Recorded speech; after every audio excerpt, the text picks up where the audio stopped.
Rio.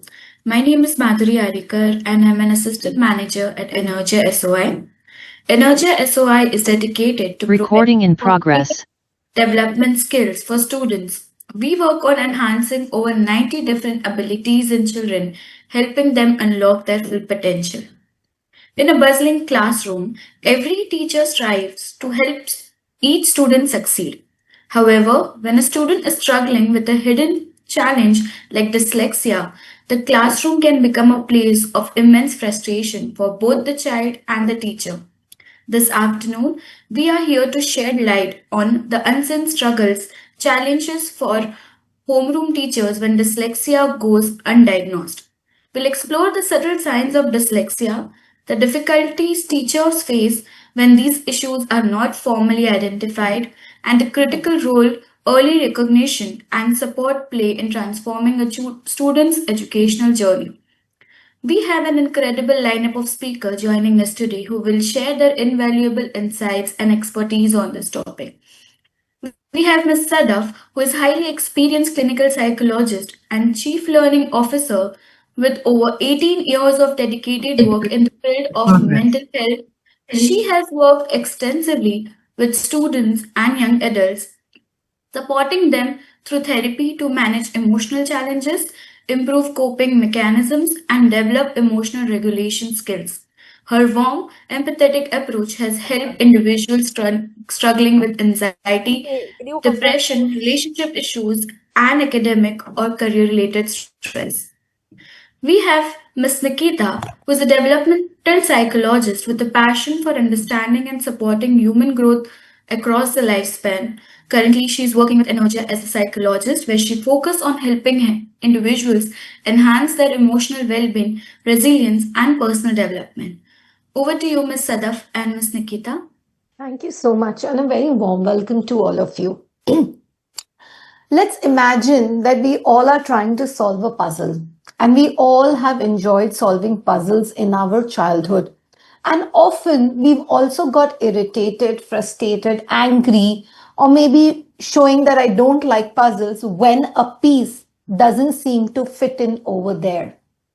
And that's exactly happens in a classroom, that where sometimes learning of certain subjects seems to become boring, seems to become disinteresting, seems to be going above my head, and seems to be like, what am I supposed to do over here? This can happen because every single student, every single child sitting in that classroom, his or her brain would work in a different way. Some children have hidden learning challenges and difficulties, but that doesn't mean that they are poor with their intellectual functioning skills. When we talk about schoolwork, they may enjoy certain aspects where they understand, where they comprehend, and where they are able to actually arrive at a concrete explanation or an answer.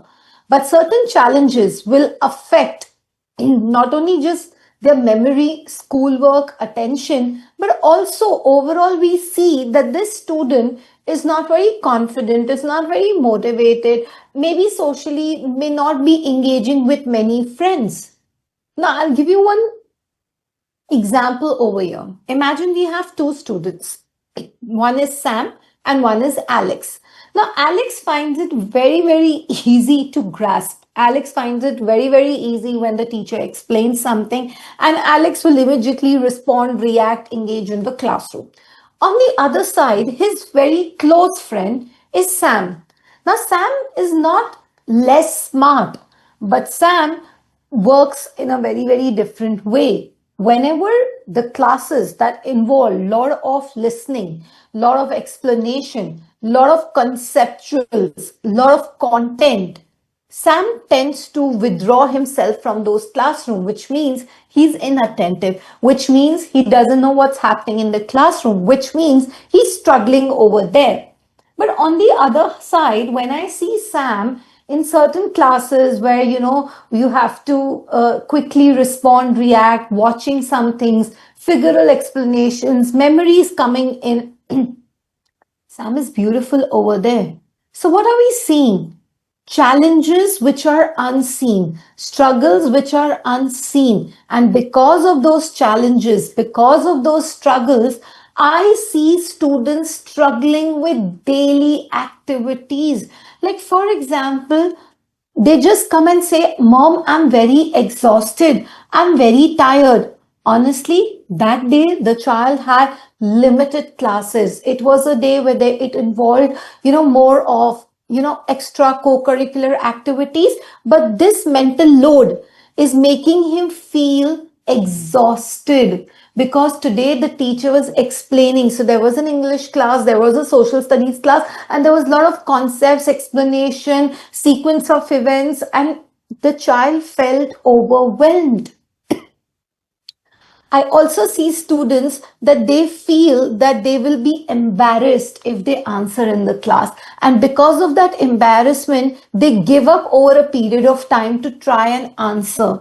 Because what has happened is, somewhere we have, created that platform or a benchmark where correct answers are always appreciated, but a funny answer or a wrong answer or a misinterpreted answer can get into comparison with friends, or can be often mocked or bullied down in the classroom.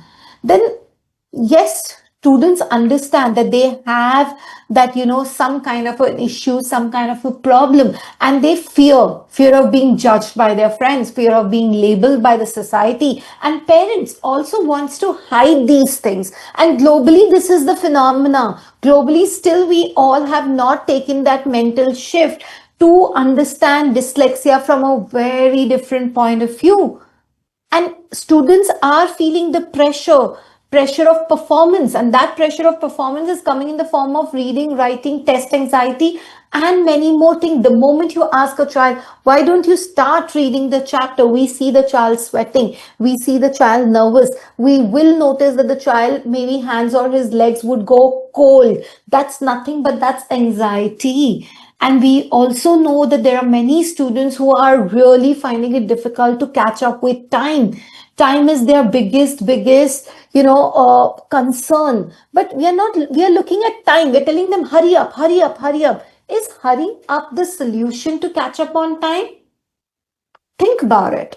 Okay, when we see students who are facing difficulty, because what happens is their whole set of skills of executive functioning are somewhere impacted, and those struggles are not seen directly. So what you see is time, and what we are putting the pressure is hurry up. But in order of all these things, we do not look at the other side, that this hurry up is not going to happen. We have to look at the specific reason why the child is taking so much of time. So many students with dyslexia are creative, are good with problem solving. They have strengths, but their strengths are getting overlooked due to the narrow focus on the problems. And that's the reason today we are talking about the whole child and the unseen struggles of the students, because students have different ways of learning. Students have different way of comprehension. Students have different way. Today, what seems easy, 2 years down the line, I may suddenly not take an interest in that subject. I may suddenly change my likes and preferences. Tomorrow, I may choose to study in a different way. So as we grow, we evolve. So does our brain. Never put any learning challenge in a comparison of their intellectual functioning skills. No, we have to look at the other side so that we can work with the students in a better way. So when we talk about dyslexia, please understand it's a story where often children's frustrations are marked by humor, anxiety is hidden behind silence, and resilience is often becomes unseen. So let's understand that how we give in this mental health awareness month students the benefit of understanding that they have different ways of learning and they have different ways of doing.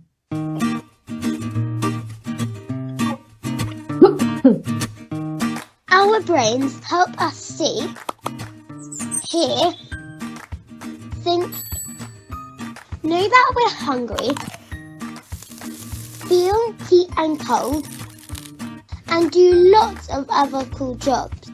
They take in information, process it, react to it, and store it in their memories, ready to use next time. For example, when you need to move, your brain sends a signal to your body to move. When you need to listen to a story, your ears send a signal to your brain to understand the words and meaning. Imagine your brain is like a map with the information being carried around on the roads. All our brains look and form differently. Some take in information quickly. Some information may get stuck or lost or sent in a different direction. How do you think your brain works? And that's the first question we need to understand in a class. How do you think the brains of your children work? Because the moment you start understanding that, you are actually empowering these differential thinkers. You're embracing their variation and you're understanding them from a different point of view. As we saw in the video, which beautifully explained us that sometimes the information is going direct. So when I tell my body to move, the message goes immediately and I start to move. But often when my body is asked to do certain kind of exercise and my message is not going because I'm confused between right and left. I'm confused between up and down. I'm confused between my bilateral coordination of one side of the brain to the another side. And that's the reason I am not enjoying that particular activity. So when we are looking at students, see it from the lens of a binocular and try understanding them on a broader area, on a broader way method, so that we can actually empower these differential thinkers. Many people think that dyslexia is mixing up letters or reading backwards, but it is much more than that.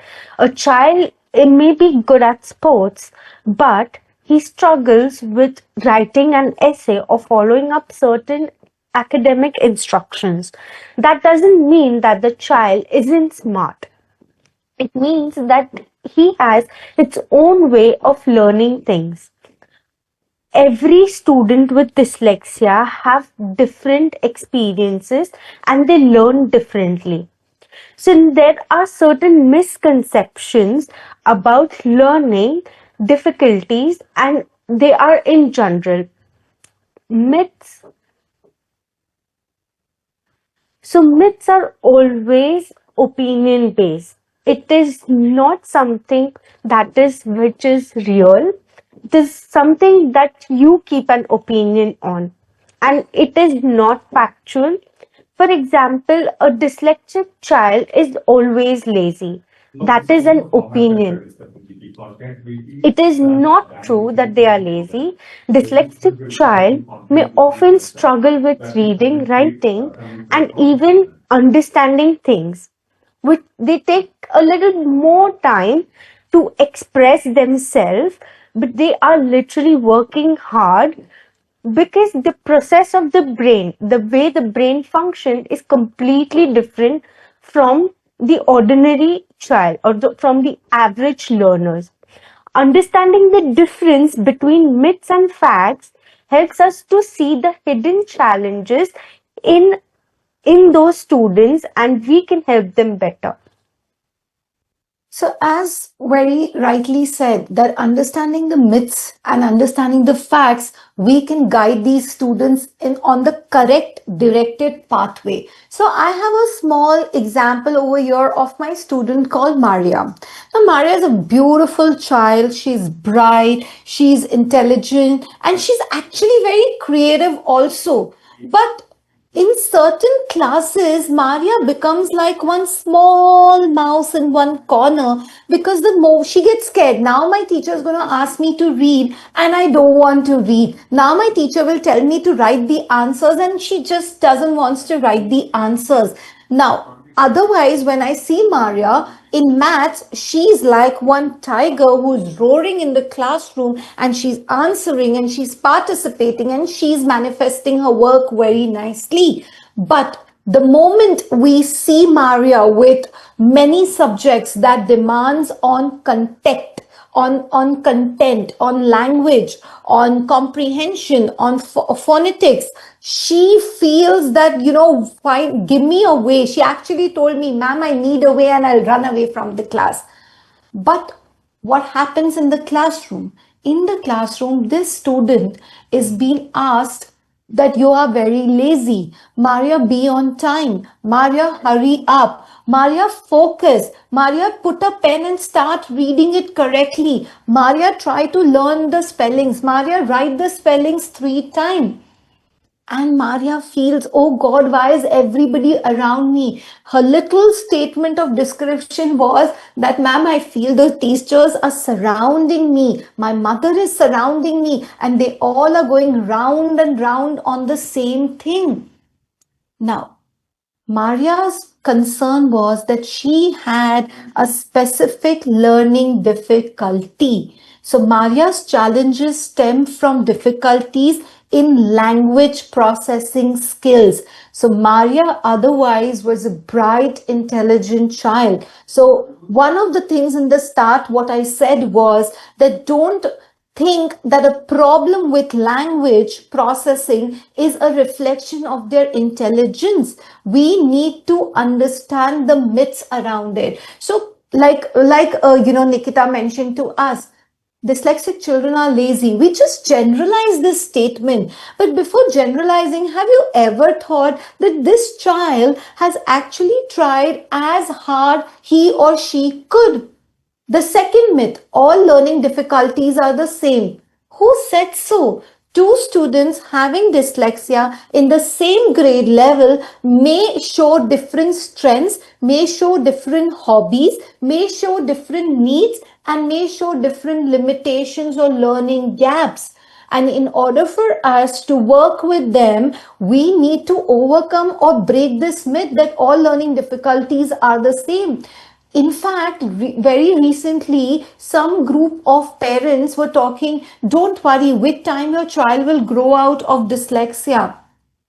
See, please understand, with time, we learn to manage dyslexia. With time, we understand our strengths and limitations, and we exactly know how to handle the situation. With time, we know that these are my challenges and I need to work in this manner to overcome my challenges. So when we look at all of these myths, please do not make it a general statement. These are your opinions which comes out when we observe a behavior, but not all opinions are factual and true. So boys are more likely to have learning difficulties than girls. No, there is nothing like that. We do have different researches that indicates to us that at this age group we see these challenges, at this age group we see these patterns. So those are researches, but we cannot opinionate it and make it a general statement, because today we are talking about those children where the struggles are unseen. And if we want to actually decode that, if we actually want to solve for that bug, we have to keep a very open mind. We have to see a child, we have to recognize his interests and strengths, but we also have to work around over their limitations. So in reality, student is completely unaware what is happening, why it is happening with me. For example, a child loves creativity, but when it comes to writing an essay or reading a book, struggles a lot. The child feels why I'm fumbling in the class, why I'm failing to read always, why I can't answer in front of the class, or why I can't remember anything. These struggles are often because the process of the brain is completely different. So the reading task changes. Now dyslexia is a brain defect, is brain based learning, which is different, where people read, write in a different process, in a different manner. Struggling with reading is not always means that they understand poorly. For example, a child is unable to read a story but can explain the same story perfectly when they listen to that story. Similarly, when a child takes 20 minutes to read a story while the whole class has completed the story, these are the certain facts of dyslexia that not all dyslexic child may have same problem. Some may mix up with letters, others may forget some words, others find difficulty in understanding instructions, and also some may struggle with doing simple homework or simple calculations. So, when we look at children who have dyslexia, we have to keep an open mind that every child, every student will be a mix of combination of their strengths and limitation. It's not a one size fits all conditional approach, because when we talk about dyslexia, we are talking about the neurobiological differences. We are talking about the genetic factors. We are talking about the environment and the personality. We are talking about a lot of things. So we have to understand the ecosystem of the classroom in order for effective classroom strategies. Now, this is a universal bell curve. A bell curve is an inverted U that tries to tell us that amongst our classroom of 20 to 30 students being in a class, majority of my students will fall in the middle segment of the bell curve, where we say that they will meet the expectations. The bell curve will illustrate in individuals in the way where they are able to do adequately their work of reading, writing, memory, attention, doing their homeworks, and so on and so forth. But this is also that segment of the classroom where often we feel everything is going very well, where often we feel the parents also feel, I'm very happy and contented. But there could be some students over here showing us unseen struggles. On the left hand side of this bell curve, we have those students of the classroom who are our 3 to 5% students of the classroom who have shown difficulties with everyday activities, never on time, quite lazy, not dressing up properly, will not listen to the teacher, discipline issues, and so on and so forth. Whereas on the right hand side, I may have a set of students who are exceptionally very good, may show performances which are above their grade levels expectations. So in the last 2 decades, what has happened? In the last 2 decades, neurocognitive science. In the last 2 decades, cognitive science has made a remarkable progress showing us how we learn.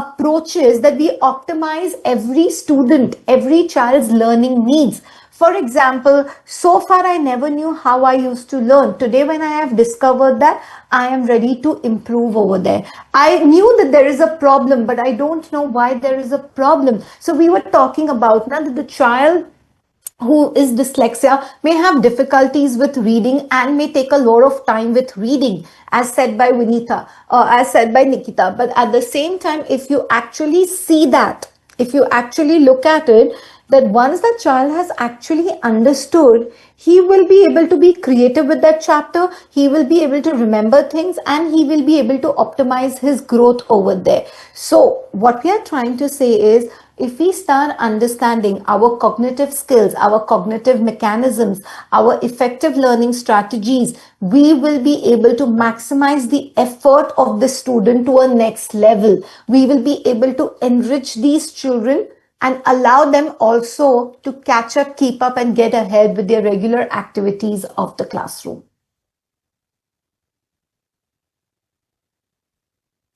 You're on mute. So let's look at the video, which will help us to understand how students have different learning styles and how it can help teachers.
this video has beautifully explained how a teacher can use an inclusive manner to involve each and every student and make them feel that they are being heard.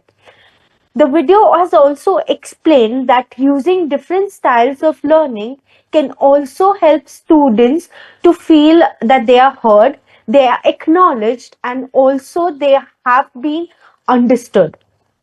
So let's talk about perspectives now.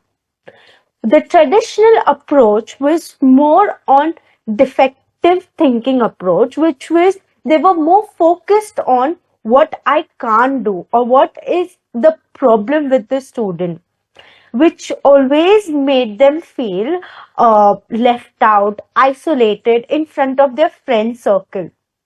Learning within classroom settings were frustrating and irritating for them.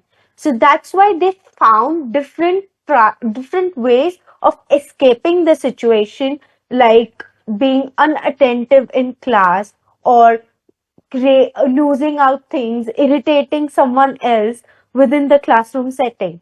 The new approach talks about inclusive methods and inclusive way of teaching students, which helps them to understand the concepts much better, grasp their knowledge, and helps them to retain and remember things in a much better manner.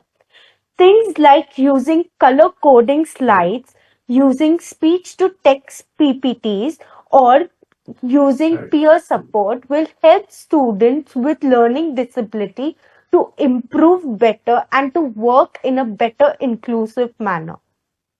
So, if we want inclusivity, we need cognitive skills, because cognitive skills are the wheels of thinking. Cognitive skills are the mental processes that helps me to run my day-to-day errands.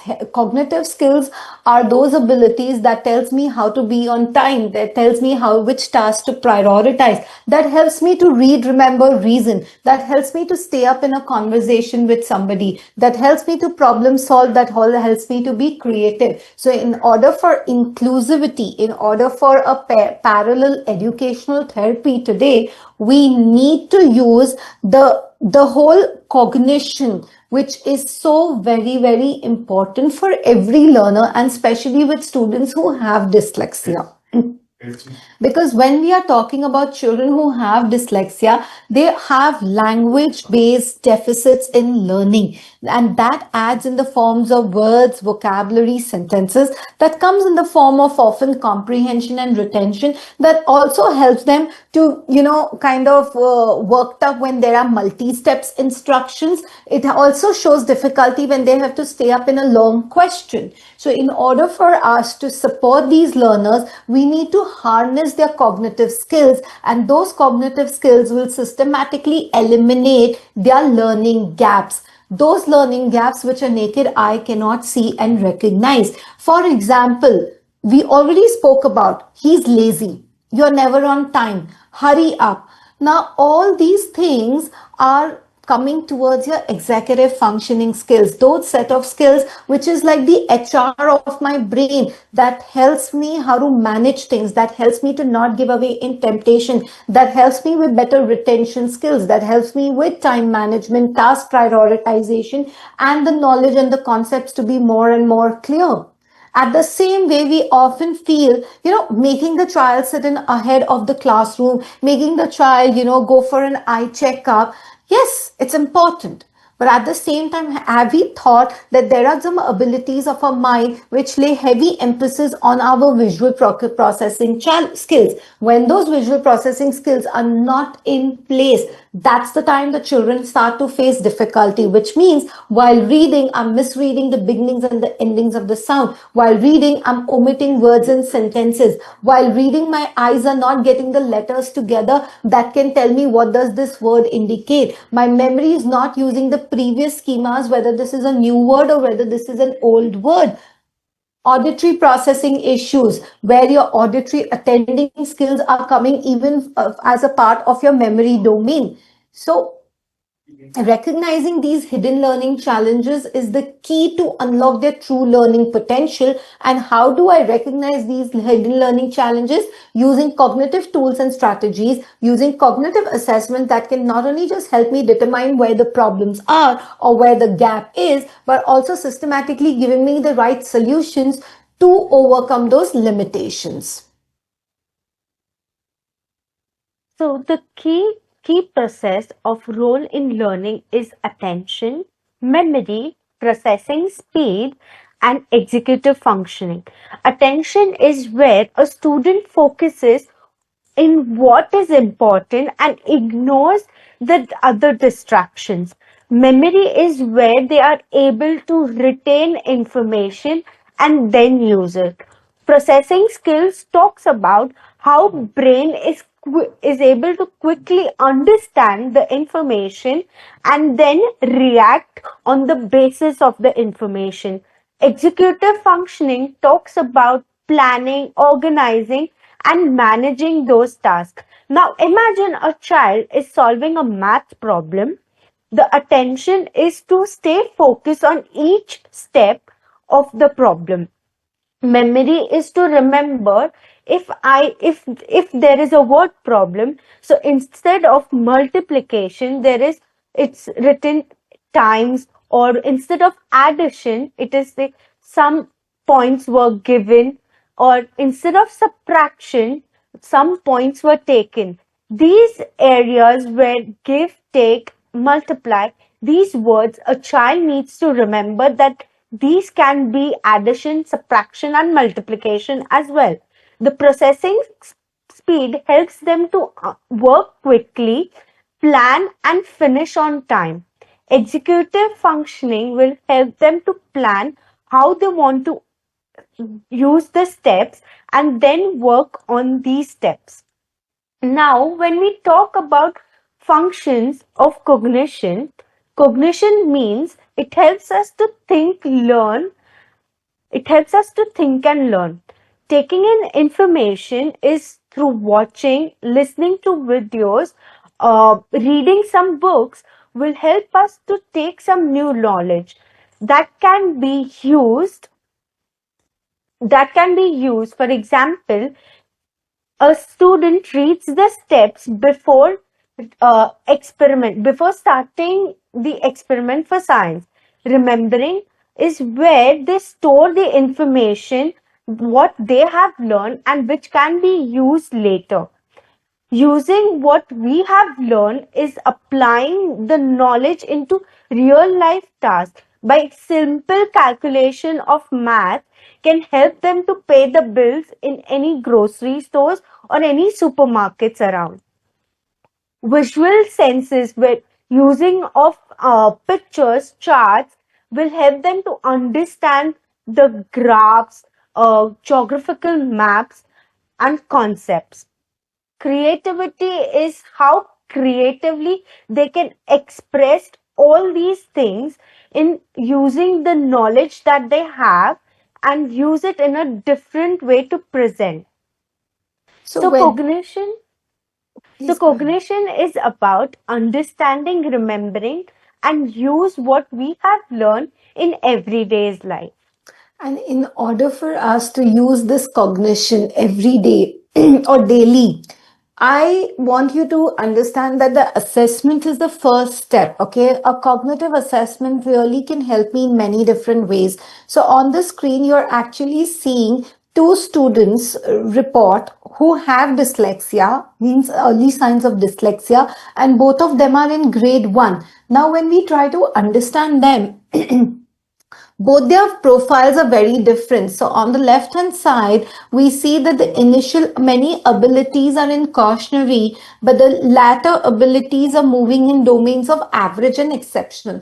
Whereas here, nothing is in the exceptional area. So just what we were trying to, we are reiterating some of the basic facts that two students having dyslexia doesn't mean the same line of intervention or therapies to be given. We need to have a combination of their learning abilities to systematically guide them. So when we say cognition, and it helps with us daily, we have to understand that we need to give our children a more individualized curriculum, a cognitive curriculum that can cater to their strengths and their limitations in a systematic manner. So at Energia, we use cognitive enrichment programs and cognitive remedial programs to work with students who show learning issues, learning difficulties, and learning challenges.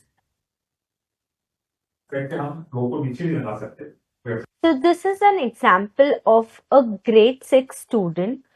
If you see, student A has more area of cautionary as compared to student B. Both students have dyslexia and they are in grade 6.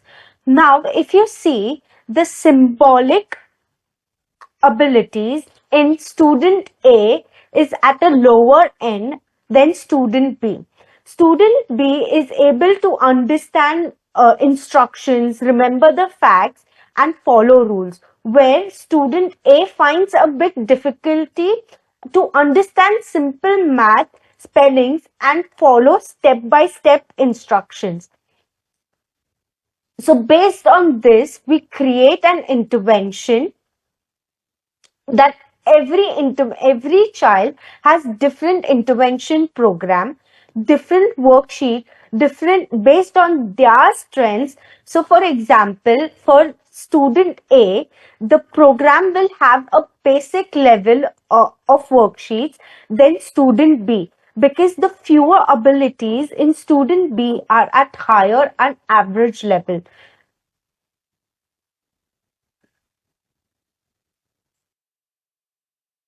So looking at these cognitive reports, it simply indicates that we want all our students to achieve, to learn, to grow, to prosper. And if we want them to achieve, we have to know the starting point. Using of cognitive assessments gives me not just starting point, but it gives me a direction that how we need to map their enchanted learning journey in a systematic manner by embracing their diverse pathways. So when we are looking at differentiation, we are looking at that how we can support every learner with the right guidance so that they can move ahead, how we can support every learner from a different point of view, which he or she feels nobody understands me, which he or she feels that, you don't get it what I'm going through. So look at the case example of Maria, look at the case example of that another student where he felt that the teacher and the parent is constantly on his head. So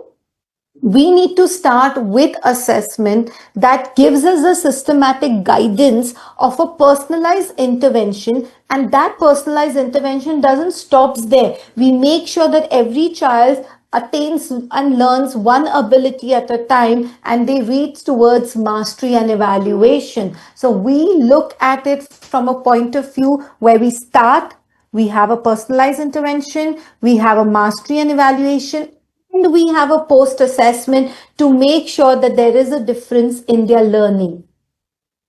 Now let's move on to a video to understand how neural pathways are created. Not so long ago, many scientists believed that the brain did not change after childhood, that it was hardwired and fixed by the time we became adults. But recent advances in only the last decade now tell us that this is simply not true. The brain can and does change throughout our lives. It is adaptable, like plastic. Hence, neuroscientists call this neuroplasticity. How does neuroplasticity work? If you think of your brain as a dynamic, connected power grid, there are billions of pathways or roads lighting up every time you think, feel, or do something. Some of these roads are well-travelled. These are our habits, our established ways of thinking, feeling, and doing. Every time we think in a certain way, practice a particular task, or feel a specific emotion, we strengthen this road. It becomes easier for our brains to travel this pathway. Say we think about something differently, learn a new task, or choose a different emotion. We start carving out a new road. If we keep travelling that road, our brains begin to use this pathway more, and this new way of thinking, feeling, or doing becomes second nature. The old pathway gets used less and less and weakens. This process of rewiring your brain by forming new connections and weakening old ones is neuroplasticity in action. The good news is that we all have the ability to learn and change by rewiring our brains. If you have ever changed a bad habit or thought about something differently, you have carved a new pathway in your brain and experienced neuroplasticity firsthand. With repeated and directed attention towards your desired change, you can rewire your brain. So the video has beautifully explained that how small roads in the brain can carry information. More the child practices, the stronger the road becomes. So now learning can be confusing, just like this maze. For some students, our job is to guide them carefully and with patience. Developing cognitive abilities will help students to strengthen their paths and to identify and to learn in a better manner. With kindness and clear steps and with clear communication, every student is able to find their way to learn. And in order for us to find their way to learn, assessment is the first step, which is the key to unlock their true learning potential. When we talk about these unseen struggles, they are real struggles. These struggles where we see something else, but the experience the child is having is very, very different, is very, very tough, is full of hustle and bustle. In order for us to systematically work with children who have dyslexia, in order for us to uncover their hidden strengths and ask them precisely to use their strengths, and for us to understand and reflect on their learning limitations or gap, we need to start incorporating cognitive interventions along with occupational therapy, speech therapy, behavior reinforcements, or whatever specific intervention that child would need. With this, we conclude our today's webinar. Thank you so much for listening to myself and Nikita. And now, Madhuri, we are open for question and answers. Thank you so much, Ms. Sadaf and Ms. Nikita. Now, if you have any questions or doubts related to it, you can unmute yourself or put your questions into the chat box. Also, I have posted the feedback link. Do fill the